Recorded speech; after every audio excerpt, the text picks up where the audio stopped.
உறவுகள் அனைவருக்கும் அன்பான வணக்கங்க. போடா போ, நீ மட்டும் மாப்பிள்ளையா இல்லைனா இந்த உலகத்தில் மாப்பிள்ளையே இல்லையா என்ன என்ன நினச்சிட்டு இருக்க அப்படின்னு சொல்லிடுறாங்க. ஏன்னா அந்த மாப்பிள்ளை ஒன்று எனக்கு பிடிக்கல, வேணா, ஒத்து வராது அப்படின்னு சொல்லிட்டு போயிடுறாரு. பார்க்குறாங்க, ஆடி போகிறாங்க. என்ன பிடிக்கலையே அப்படின்னு சொல்லிவிட்டு போகிறானே, டே போடா போடா அப்படின்னு சொல்ல, போம்மா ஒன்ன மாதிரி ஒரு வாயாடியே யாருப்பா, யார் வச்சு வண்டி ஓட்டுறது, காலத்தை ஓட்டுறது, அட்டே அப்பா அம்மாவே புட்டு வைக்கிறா அப்படின்னு சொல்லிட்டு போக, சே என்ன மனுஷ ஜென்மம், நல்லா பேசுகிறாங்க, இப்படி போயிட்டு அப்படி வராங்காட்டிலையும் இப்படி பேசிவிட்டாங்களே அப்படின்னு வந்துக்கிட்டே வர, சரி எங்கே நம்ம ஆள் விஜயை காணும் அப்படின்னு பார்க்குறாங்க. அவர் சொன்னது சரியாக தான் இருக்குது, இந்த மாதிரி மேட்ரிமோனி அப்படி இப்படிலாம் நம்பாதீங்க, நேராக பார்த்து பழகி பிடிச்சி தான் உடனே கட்டிக்கணும். என்னென்ன சொன்னார், நம்ம அதை விட்டுட்டோமோ, பார்க்கலாம். இப்போ என்ன, ஒரு மாப்பிள்ளை தானே தட்டுப்பட்டிருக்கு, உலகத்தில் எத்தனையோ மாப்பிள்ளை பார்க்குறாங்க, பொண்ணு பார்க்குறாங்க அப்படின்னு சொல்லிக்கிட்டு இருக்கையில விஜய் வந்து அந்த பொண்ணுக்கிட்ட போகிறாங்களா, காருக்கிட்ட போயிடுறாரு. அந்த பொண்ணை ரம்யா தானங்க அவங்களுக்கு பார்த்த பொண்ணு. ஐயோ பாரு ஜோடி பொறுத்த நல்லா இருக்கே, பார்த்தா அந்த பொண்ணுக்கிட்ட வேணுக்குன்னே பேசுகிறாரு. அந்த பொண்ணு அப்படின்னு நல்லா பேச, ஐயோ என்ன இது, விஜய் இங்கேருந்து பார்க்கல அழகாக இருக்காரு, பார்க்கவே ஹேம்சமாக சூப்பராக இருக்காரு, நம்ம தான் மிஸ் பண்ணுறோமோ ஒருவேளை. அப்போ இந்த பொண்ணு மட்டும் எப்படி கல்யாணம் பண்ணி வாழும், அவன் பொண்டாட்டி நினச்சிட்டே இருந்தாருன்னா நம்ம தான் தப்பாக நினச்சிட்டோமோ. காவேரி கை விட்டுறாதடி, நல்ல மாப்பிள்ளைய உன் அம்மாவே சொல்லுது, இந்த விஜய் தம்பி உனக்கு ஏத்தவராக இருப்பான்னு. அந்த பிள்ளையும் நம்ம மேலே பாசமாக இருக்கா, அந்த வீட்டு மனுஷங்களும் அந்த தாத்தா சித்தி எல்லாருமே நம்ம மேலே அவ்வளோ பாசமாக இருக்காங்க. பேசாமல் இவருக்கு ஓகே சொல்லுவோமா? காவேரி, நீ மனசில் என்ன நினச்சியோ அதே குறிக்கோளோட இரு, கொஞ்ச நாள் பொறு பார்க்கலாம், இவரை விட பெட்ரு கிடைப்பாங்க அப்படின்னு காவேரி நினைக்கிறாங்களே. நம்ம தலைவரை விட காவேரிக்கு பெட்ரு கிடைப்பான்னு நீங்கள் நினைக்கிறீங்களா ஃப்ரெண்ட்ஸ்? என்னென்னு காமெண்ட்ஸில் சொல்லிடுங்க அன்பு உறவுகளே. இப்போ என்ன பண்ணாங்க, காவேரி ஓடி வராங்க, சார் விஜய் சார் அம்மாப்பான்னு ஓடி வர, நீ ஓடி வர்றது எனக்கு தெரியுதுடி, பின்னாடி வர்றது முன்னாடி எனக்கு தெரியுதுன்னுட்டு என்ன பண்ணுறாங்க, நீங்கள் உட்காருங்க நான் அங்கிட்டு போய் உட்காரேன்னு அப்படி யதார்த்தமாக அப்படி போகிறாராம். அட்டே அப்பா, இவங்க யதார்த்தமாக போனாலும் பதார்த்தமாக நம்ம தலைவி விடுவாங்களா என்ன? சார் அப்படி ஓடி வந்து மூச்சு வாங்குது. என்ன மேடம் என்னாச்சு, நீங்கள் உங்கள் ஆள் கூட நேரம் டூயட் பட போயிருப்பீங்கன்னு பார்த்தா இங்கே என்கிட்ட வந்து நிற்கிறீங்க, அதுவும் மூச்சு மேல் மூச்சு கீழ் மூச்சு வாங்க, அப்படி மூச்சு வாங்குறா, பார்த்து என்ன அப்படின்னு மேலே இங்கேயும் பார்க்க, ஹலோ அப்படி சொல்ல, ஹலோ மேடம் நீங்கள் மூச்சு விடுறத பார்த்தேங்க, நீங்கள் என்ன நீங்கள் அப்படின்னு விஜய் திரும்ப அப்பப்போ அப்படி தாங்க காமெடி ரசிச்சுக்கோங்க ஃப்ரெண்ட்ஸ். இப்போ காவேரி என்ன பண்ணுறாங்க, நான் எதுக்கு சொன்னேன்னு உங்களுக்கு புரியும். இப்போ விஜய் காவேரி என்ன பண்ணுறாங்க, அப்படின்னு சாலை அப்படியே ஒதுக்கி விட்டுட்டு, என்ன நீங்கள் நல்லவர்னு வந்தா என்ன, ஹலோ நீங்களாக வந்தீங்க, நீங்களாக மூச்சு விட்டீங்க, பாவப்பட்டு பொறுமை கூல்டவுன்னு சொன்னேன், இதில் என்ன நான் கெட்டவன் கண்டுபிடிச்சிங்க? அது வேறு விஷயம், சரி அதை விடுங்க, நம்மளா ஏன் அவரை கெட்டவர்னு பார்க்குற, அங்கே பார்த்தாரு இங்கே பார்த்தாரு நினைக்கணும் அப்படின்ட்டு காவேரி என்ன பண்ணுறாங்க, அது வந்துங்க பெரிய கதையா என்னாச்சு அப்படின்னு கேட்க, அந்த மனுஷன் இருக்கானே அவன் நல்லா தான் பேசினான், நல்லா தான் பதில் சொன்னான், ஆனால் இப்போ என்ன சொல்லிட்டான், உடனே எனக்கு பிடிக்கல அப்படின்னு சொல்லிட்டான். அப்படியே வாயில் கை வைக்கிறாரு. உங்களை பார்த்து ஒருத்தன் பிடிக்கலன்னு சொல்லிட்டானா? ஆமாம், எப்படிங்க அவன் சொல்ல போச்சு, இந்த உலகத்தில் ஆண் வர்க்கமே இருக்கக்கூடாதுங்க, ஏன் அப்படின்னு காவேரி கேட்க, ஆமாங்க உங்களை பார்த்து ஒரு தங்க சிலை தகன்னு இருக்கீங்க, அறிவு கூர்மை, அந்த கண்ணென்ன முடி என்ன ஹேர் ஸ்டைல் என்ன எல்லாத்தையும் விட அந்த கம்பீரமான நடை என்ன, உங்களை பார்த்து அவன் பிடிக்கலைன்னு சொன்னால் அப்போ உலக அதிசயத்தில் ஒன்று தானுங்க அப்படின்னு சொல்ல, பாருங்கள் உங்களுக்கு எல்லாம் புரியுது, ஆனால் அவன் மாட்டேன்ட்டு போயிட்டானே, இப்போ என்ன பண்ணுறது விஜய் அப்படிங்கிறாங்க. அட விடுங்கங்க, உங்களுக்கு என்ன மாப்பிள்ளை இல்லை, உங்களோட குணத்துக்கும் அழகுக்கும் சரி விடுங்க, அதையே சொல்லாதீங்க, எனக்கு கூச்சமாக இருக்குது அப்படின்னு காவேரி சொல்கிறாங்க.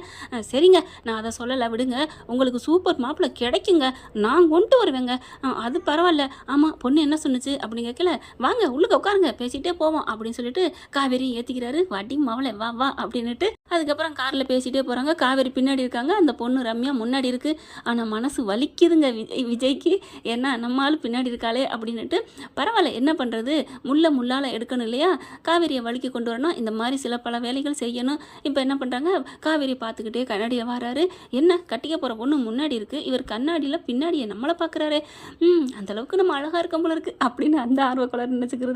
அப்புறமா ரம்யா சொல்லுங்க அப்படின்னு சொல்லுங்க, அப்புறம் அடுத்து பார்க்குறீங்க பேசுகிறீங்க, அடுத்து 2 பேரும் பழக போகிறீங்களா? பழகணும்னு அவசியமே இல்லை, இப்படிப்பட்ட ஒரு ஆம்பளைய பழகி தான் தெரியணும்னு அவசியம் இல்லை, என்னை எடுத்தவொன்னே கோயிலுக்கு கூட்டி போனது என்ன, உங்களுக்கு ஒரு பொண்ணுக்கு ஒன்று ஆபத்துன்னு ஓடி வந்து பார்த்தது என்ன, அதனால் எனக்கு ரொம்ப பிடிச்சி போச்சு அப்படின்னு சொல்ல, அப்படியே விஜயை பார்க்குறாங்க காவேரி. பிடிச்சிருச்சுங்கிறாளே நீ என்னையா சொல்கிற அப்படிங்கிற மாதிரி அப்படியே புரிஞ்சுக்கிறாரு விஜய். என்ன காவேரி மிஸ் என்ன சொல்கிறீங்க, நீங்கள் என்ன நினைக்கிறீங்க? நான் என்ன நினைக்கிறது, உங்களுக்கு என்ன? எனக்கு கொஞ்சம் கொஞ்சம்னா எனக்கும் பிடிச்சிருக்கு தான். அதுக்கப்புறம் பேசி வீட்டில் போய் பேசி முடிவெடுக்கலான்னு இருக்கேன். முடிவெடுக்க போகிறாரா? அப்போது இவர் நமக்கு இல்லாமல் போயிடுவாரா? ஐயோ, அரசனை நம்பி புருஷனை கைவிட்ட கதைன்னு சொல்லுவாங்களே ஊரில் பழமொழி, அந்த மாதிரி ஆயிடக்கூடாதே. இந்த பழமொழிக்கு நேரம் தேட்டராக இருந்தால் விசில் பறக்கும் தானேங்க காவேரி சொன்ன வசனம். அடுத்து பார்த்தா காவேரியை பார்த்து விஜய் சிரிக்கிறாரு. அதுக்கப்புறம் ஒரு இடத்துல நிப்பாட்டுறாங்க. இருங்க அப்படின்னு சொல்லிட்டு என்ன காவேரி அந்த பொண்ணு பார்க்குது ரம்யா, எனக்கு ஐஸ்கிரீம் ரொம்ப பிடிக்கும், வாங்கி தரீங்களா? ஆட சொன்னால் நான் மீறுவேனா என்ன, இறங்குங்க அப்படின்னு சொல்லி நிப்பாட்டிட்டு இறங்குறாங்க. காவேரி மிஸ் உங்களுக்கு வேணுமா அப்படிங்கல. எனக்கு ஒன்றும் வேணாம் அப்படின்னு சொல்ல, உனக்கு தான் பிடிச்ச ஐஸானடி, அப்புறம் என்னடி வேணாம் நோனா, இரு ஒன்று வெறுப்பேற்றுறேன் பாரு அப்படின்ட்டு இறங்கி போகிறாங்க. 2 பேரும் ஐஸ்கிரீம் வாங்குறாங்க. இந்தாங்க சாப்பிடுங்க அப்படின்னு வாயில் ஊட்டாத குறையா கொடுக்க காவேரிக்கு இங்கே வயிறு துப்புன்னு எரியுது. ஏற்கனவே இங்கே சிலிண்டர் தட்டுப்பாடு, இதில் இந்த அம்மாவுக்கு எரியுது. கொஞ்ச நாள் அதை எடுத்துகிட்டு வந்தால் நம்ம கூட சமைச்சலாம் போல இருக்கு. 1 மாதத்துக்கு அந்தளவுக்கு ஃபயர் எரிஞ்சிக்கிட்டு இருக்கு. ஐயோ அப்படின்னு கண்ணாடியை பிடிச்சி குத்திக்கிட்டு இருக்காங்க. அப்படியே ஐஸை சாப்பிட்ற மாதிரியே வாயில் வச்சுட்டு அவரோட கண்ணு காவேரி மேலே தாங்க விழுகுது. ஆடி வா, ஆசை மனசில் வச்சுட்டு என்கிட்ட நடிக்கிறியா? இருக்கட்டும் அப்படின்னு சொல்லிட்டு ஐஸை சாப்பிட்றாங்க. இருங்க அப்படின்னு சொல்லிட்டு கன்னத்தில் ஒட்டிருச்சு அப்படின்னு லைட்டாக தொட்டு அப்படியே எடுக்கிறாரு. அப்படியே அவங்களும் எடுங்க அப்படின்னு சொல்ல, ஐயோ தொடுறானே, உனக்கு என்னடி ஐயோ என்னை அடிச்சுக்கிட்டு கிடக்கிற பார்த்துட்டு இங்கே விஜய் புலம்புறாரு தனக்கு தானே. உனக்கு ஏன் அந்த இது, அதான் நீ என்னை வேணான்ட்டில்ல, நீ கோவக்காரன், கல்யாணம் பண்ணவே புள்ள இருக்கு அப்படி இப்படின்னு சொன்னில்ல, வா அப்படின்ட்டு நல்லா விழுந்து பேசுகிறாங்க. நல்லா பேசுகிறாங்க. அதுக்கப்புறம் உங்களை எனக்கு ரொம்ப பிடிச்சிருக்கு அப்படிங்கல விஜய் என்ன பண்ணுறாங்க, ஆஹா இந்த பிள்ளைக்கு ஆசையை மனசில் ஊட்டக்கூடாதுன்ட்டு உங்ககிட்ட முக்கியமானது ஒன்று பேசணுங்க அப்படிங்கிறாங்க. என்ன? இல்லை அப்புறம் பேசலாம், இப்போ நேரம் இல்லை அப்படிங்கிறாங்க. சரின்னு சொல்லிட்டு 2 பேரும் கிளம்பி வராங்களா. அதுக்கப்புறம் ஐஸ் சூப்பராக இருந்துச்சுங்க அப்படிங்கிறாங்க. அதுலேயும் வெண்ணிலா ஐஸ் ரொம்ப செம்மையாக இருந்துச்சு. பாவி நம்ம ஒருத்தர் இருக்கிறோமே ஒரு இறக்கமே இல்லாமல் அப்படின்னு சொல்லிக்கிட்டு இருக்கல, என்ன பண்ணுறாங்க, டக்குன்னு ஒரு பாக்ஸ் எடுத்து அப்படியே நீட்டுறாரு.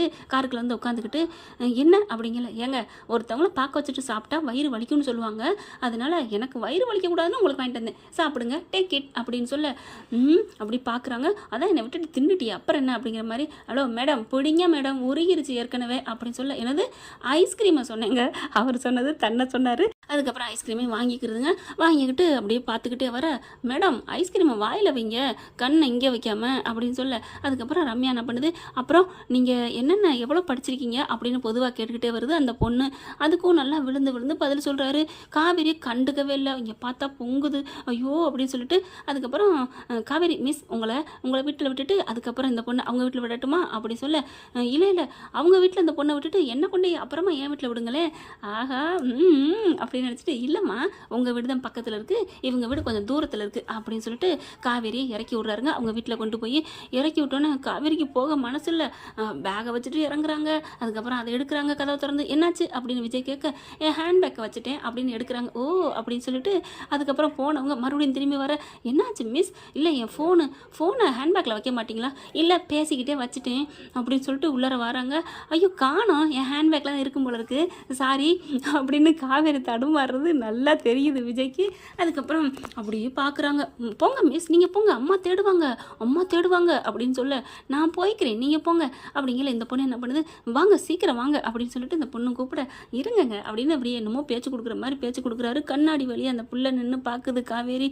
பார்த்துட்டு வயிறா எரியுது ஐயோ அப்படின்ட்டு, என்ன வா உனக்கு இருக்குது அப்படின்னு விஜய் நினச்சிட்டு கார்லேயே போயிடுறாங்க. காரில் போனதுக்கப்புறம் வீட்டுக்கு போகலாமா அப்படிங்கிறாங்க. வீட்டுக்கா, சரி அப்படின்னு சொல்லிட்டு உங்களை வீட்டில் வச்சே நான் சொல்கிறேன் அப்படின்னு வீட்டுக்கும் கூப்பிட்டு போகிறாங்க. அந்த பொண்ணு அங்கே வீட்டுக்கு போயில பார்த்தீங்கன்னா அங்கே யாரும் இல்லை, அவங்களாம் வெளியே போயிருப்பாங்க போல இருக்குது விசேஷத்துக்கு. யாரும் இல்லையா? இல்லை வெளில போயிட்டாங்க அப்படின்னு சொல்லி உள்ளார வாங்கலேன் அப்படின்னு கூப்பிட்றாங்க. உள்ளார போய் உட்காடுறாரு. அதுக்கப்புறம் அந்த பிள்ளை போய் குடிக்க ஏதாவது கொடுக்கும், ஏன்னா வேணாம் தண்ணி மட்டும் கொடுங்கன்னு குடிக்கிறாங்க. தண்ணியை குடித்ததுக்கப்புறம் சொல்லுங்கள் ஏதோ சொல்லணும்னு சொன்னீங்களே அப்படின்னு அந்த பொண்ணு சொல்லுது. ஒன்றும் இல்லை அப்படின்னு சொல்லிட்டு, இங்கே பாருங்க ரம்யா, முதல்ல என்னை மன்னிச்சிருங்க சிஸ்டர் அப்படின்னு சொல்ல, என்னது சிஸ்டரா? என்ன பாஸ் நீங்கள் இப்படி சொல்கிறீங்க, சிஸ்டர்னு சொல்கிறீங்க, என் மனசுக்குள்ளே அவ்வளோ ஆசையை விதைச்சிட்டு அப்படின்னு சொல்ல, உங்கள் மனசுக்குள்ளே ஆசையை விதைச்சதுக்கே நீங்கள் இப்படி சொல்கிறீங்களே, காவேரி மனசில் ஆசை, காதல், பாசம், குழந்தை எல்லாத்தையும் நான் விதைச்சவங்க அப்படின்னு சொல்ல, என்ன சொல்கிறீங்க? ஆமாம் இப்போ வந்தாலே இப்போ இறங்குனாலே அவள் ஆர்வக்கோளாறுங்க, அவள் பேர் காவேரி இல்லை ஆர்வக்கோளாறு அப்படின்னு சொல்ல, என்ன சொல்கிறீங்க அப்படின்னு சொன்ன கையோட அவள் தாங்க என் பொண்டாட்டி. என்ன பொண்டாட்டியா? பொண்டாட்டிக்கா மாப்பிள்ளை பார்க்குறீங்க?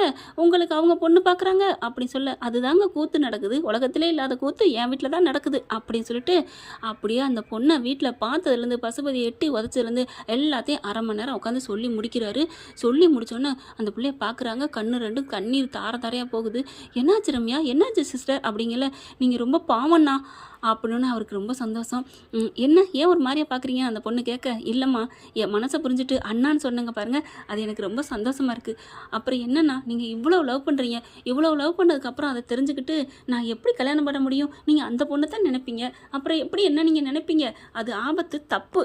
விருப்பமே இல்லைனாலும் கூட இன்னொன்று விருப்பம் இருந்துச்சுன்னா அது சரி வராது அப்படின்னு சொன்னோன்னே அப்படியே நெத்தியில் அடிச்சுக்கிறாரு. என்னாச்சு என்னாச்சு அப்படின்னு அந்த பொண்ணு கேட்க, இல்லை நீங்கள் சொன்னதுக்கப்புறம் தான் என் காவேரி மேலே தப்பு இல்லைன்னு புரிஞ்சுக்கிட்டேம்மா. என்ன தப்பு, என்ன பண்ணாங்க அவங்க? இல்லை பொண்டாட்டி இருக்கையில் எனக்கு அதாவது அந்த பொண்டாட்டி இல்லை, இருந்தாலும் நான் கல்யாணம் பண்ணிக்க மாட்டேன், ஏற்கனவே கல்யாணம் பண்ண வர அப்படின்னு சொன்னான். இவ ஏன் இப்படி இருக்கா, நல்லவ தானே, அப்போல்லாம் நினைக்க மாட்டாளேன்னு நினச்சேன். ஆனால் இப்போ தான் புரியுது, இன்னொரு பொண்ணை டீப்பாக லவ் பண்ணிட்டா நம்மளை எங்கே ஏற்றுக்குவானா, அதே அளவுக்கு நம்மளை லவ் பண்ணுவானா அப்படின்னு இப்போ நீங்கள் சொல்கிற மாதிரி தானே அவளும் நினச்சிருப்பா. ஆமாம் விஜய், அது என்ன கரெக்டு தானே.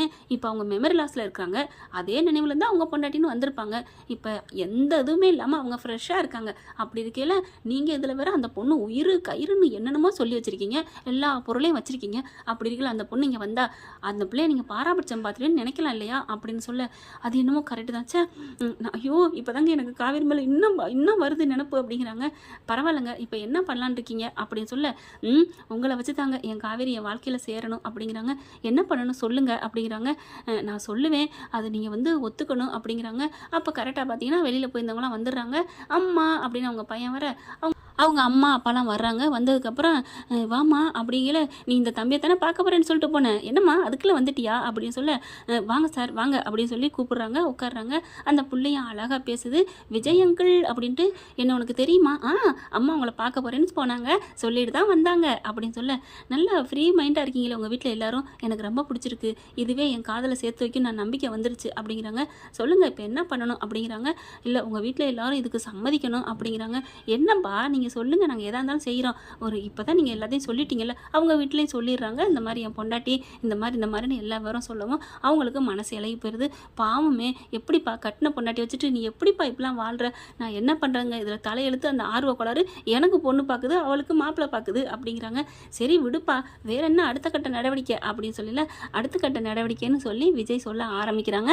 என்ன சொல்ல போகிறாங்க அப்படிங்கிறது அடுத்த எபிசோடில் பார்க்கலாம் ஃப்ரெண்ட்ஸ். இந்த பதிவு உங்களுக்கு பிடிச்சிருந்துச்சுன்னா உங்கள் பொண்ணான கையில் லைக்கை போட்டு சப்ஸ்கிரைப் பண்ணிடுங்க. Thank you friends. இந்த வீடியோ உங்களுக்கு பிடிச்சிருந்தா தயவு செய்து லைக் பண்ணுங்க. இன்னும் அப்டேட்ஸ்க்காக சேனலை சப்ஸ்கிரைப் பண்ண மறக்காதீங்க. நம்ம கிட்ட இருக்க எல்லா சேனல்ஸோட லேட்டஸ்ட் வீடியோ அப்டேட்ஸ்க்காக மேல ரைட் சைடுல காட்டுற லிங்கை கிளிக் பண்ணி வாட்ஸ்அப் குரூப்ல ஜாயின் பண்ணுங்க. உங்களிடம் விடைபெறுவது நான் உங்கள் மெஹர்.